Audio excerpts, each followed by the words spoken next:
দেবী চৌধুরানীর পর এবার 16 শতকের বাংলার এক সাহসিনী মহারানীর কাহিনী নিয়ে নতুন ছবি তৈরির প্রস্তুতি নিচ্ছেন পরিচালক সুপ্রজিৎ মিত্র। ছবির নাম রায়বাগিনী ভবশঙ্করী, যেখানে ইতিহাস নির্ভর এই নারীকেন্দ্রিক ভূমিকায় অভিনয় করতে দেখা যাবে শুভশ্রী গঙ্গোপাধ্যায়কে।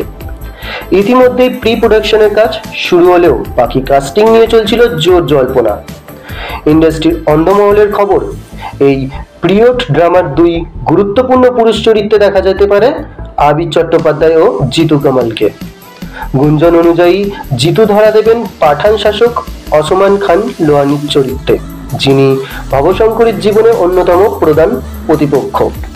অপরদিকে ভবশঙ্করীর স্বামী মহারাজা রুদ্রনারায়ণ রায় মুকুটের ভূমিকায় দেখা যেতে পারে আবিরকে।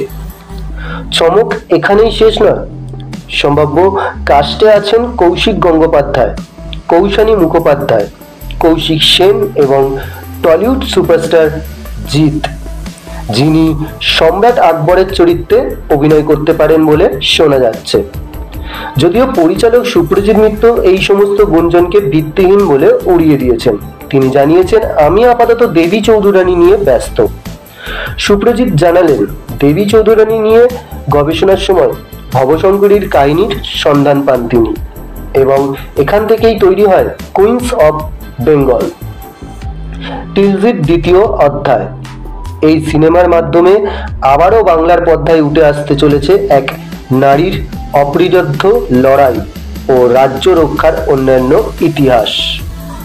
তো বন্ধুরা, জিৎ শুভশ্রীকে একসাথে পর্দায় দেখার জন্য আপনারা কতটা আগ্রহী তা অবশ্যই কমেন্ট করে জানাবেন।